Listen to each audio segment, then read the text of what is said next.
ఓం శ్రీ అరుణాచలేశ్వరాయ నమః.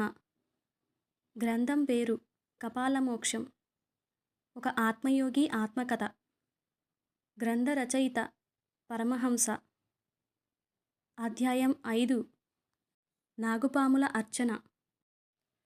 నమ్మకం లేని గాయత్రీ మంత్రమును భక్తి లేకుండా, అనురక్తి లేకుండా, అపనమ్మకంతో, ఆవేదనతో ఏమీ చెయ్యలేని, ఉపయోగం లేని మంత్రాలు కనిపెట్టారని ఆవేశపడుతూ మొక్కుబడిగా క్రమం తప్పకుండా శ్రీశైల క్షేత్రంలో కొన్ని రోజులుగా చేస్తున్నాను.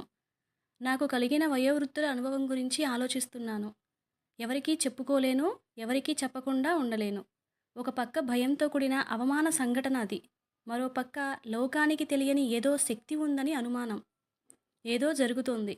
ఏం జరుగుతుందో నాకు అర్థం కావడం లేదని, ఇలాంటి వింత అనుభవం మరొకటి చూడాలని తపనా తాపత్రయం నాలో మొదలైంది. శ్రీశైల క్షేత్రంలో ఏదో తెలియని శక్తి ఉంది. అదేదో తెలుసుకోవాలని, ఏదో విధంగా ప్రయత్నించాలని అనుకుంటున్న సమయంలో మళ్ళీ నా కాళ్ళకి పశువు పారాయణంతో రాత్రి 7 గంటల తర్వాత పంచమఠాల వైపు అడుగులు వేసినాను. అది రాత్రి 10 గంటలకు అన్ని మఠాలు తిరగటం పూర్తయింది. చివరికి మళ్ళీ మొదలైన ఘంటా మఠానికి చేరుకున్నాను. ఎందుకంటే అక్కడ ఉన్న ఒక సిద్ధయోగి విగ్రహం, అలాగే పెద్ద గంట మీద ఉన్న శిలాఫలకం నన్ను బాగా ఆకర్షించింది. ఆ గంట మీద ఆకాశతత్వం సిద్ధి ఎలా పొందాలో అని, ఈ ఆకాశ సాధనా సిద్ధి ఎలా చెయ్యాలో బొమ్మలు గీసి చెప్పి ఉన్నది. శిలాఫలకం మీద ఉన్న వివరాల్లోకి వెళ్తే, ఆ పక్కనే ఉన్న నీటి గుండంలోనే ఉన్న నీటిని తీసుకొని అక్కడే ఉన్న శివలింగం మీద పోస్తూ ఉంటే, అక్కడే ఉన్న పెద్ద గంట మోగిస్తూ ఉంటే, శివ పంచాక్షరి మంత్రంతో ప్రాణాయామం చేస్తూ ఉంటే, అక్కడ ఈ ప్రాణాయామం చేస్తున్న వారికి ఆకాశంలో ఎగిరే సిద్ధి వస్తుందని రాసినట్లుగా కనపడింది. ఈ ఆకాశ సాధనా సిద్ధి కోసం నీళ్లు తోడేవారు, శివలింగం మీద నీళ్లు పోసేవారు, పెద్ద గంట మోగిస్తూ ఉండేవారు, ప్రాణాయామం చేసేవారు, అంటే మొత్తం 4 వ్యక్తులు కావాల్సి వస్తుంది. చివరికి ప్రాణాయామం సిద్ధి పొందిన వారికి మాత్రమే ఆకాశంలో ఎగిరే శక్తి వస్తుందని తెలిసింది. ఇది చదివిన వెంటనే నాకు తెలియని ఆనందం వేసింది. అంతవరకు ఉందో లేదో తెలియని ఆకాశ సిద్ధి పరిశీలించొచ్చు కదా. ఏదో ఒక ప్రయత్నం చేస్తే గానీ లోకానికి కొత్త విషయం చెప్పలేం కదా. లేదా మనకి కొత్త అనుభవం మిగిలిపోతుంది కదా. కాకపోతే ఈ 4 వ్యక్తులు కావాలని తెలుసుకొని కొంతమేర నిరుత్సాహపడినాను. నాకు నేను తోడుగా ఒంటరిగా ఉన్నాను. ఈ విషయంలో నాకు ఎవరు తోడొస్తారు అని అనుకుని అక్కడే ఉన్న నీళ్లు తాగి కాసేపు విశ్రాంతి తీసుకోవాలని అనుకున్నాను. ఇంతలో నిద్రమత్తు వచ్చి నిద్రపోయాను. ఏదో శబ్దాలు వినపడడంతో నాకు మెలకువ వచ్చింది. అక్కడ ఉన్న సిద్ధిలింగంపై నాగుపాములు తిరుగుతున్నట్లుగా నాకు కనిపించింది.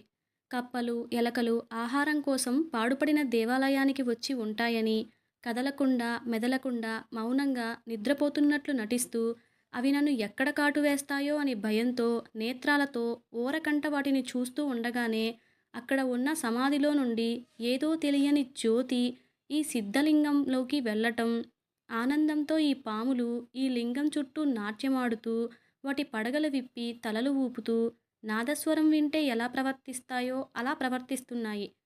కొంతసేపటికి ఆ జ్యోతికాంతి తిరిగి అక్కడున్న సమాధిలోనికి వెళ్ళిపోవటం నేను గమనించాను. అసలు ఈ జ్యోతికాంతి ఏంటి?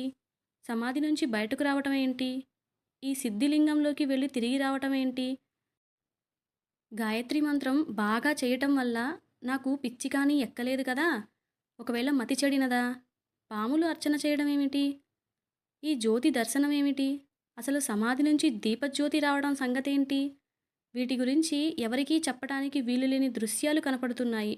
ఎవరికీ చెప్పుకోలేని, చెప్పుకుంటే పిచ్చివాడి కింద చూస్తారు. వీటికి సంబంధించిన శాస్త్ర గ్రంథాలు తిరగేస్తే ఏమైనా సమాధానాలు దొరుకుతాయేమో చూడాలి అని అనుకుంటూ నాగుపాములు నా వైపు రావటం గమనించేసరికి నాలో భయంతో, చావు భయంతో, మాటలు రాని స్థితిలో, శరీరం కదలలేని స్థితిలో, గుండె ఆగిపోయిందా అనే భయభ్రాంతులలో ఉండగానే నేను గాఢ నిద్రలోకి జారుకోవడం జరిగింది. అప్పుడు ఏం జరిగిందో చూడాలని, వినాలని అనుకుంటున్నారా? అయితే మీరు కూడా నాతో పాటుగా ముందుకి ఆధ్యాత్మిక ప్రయాణం చేయండి. శుభం భూయాత్.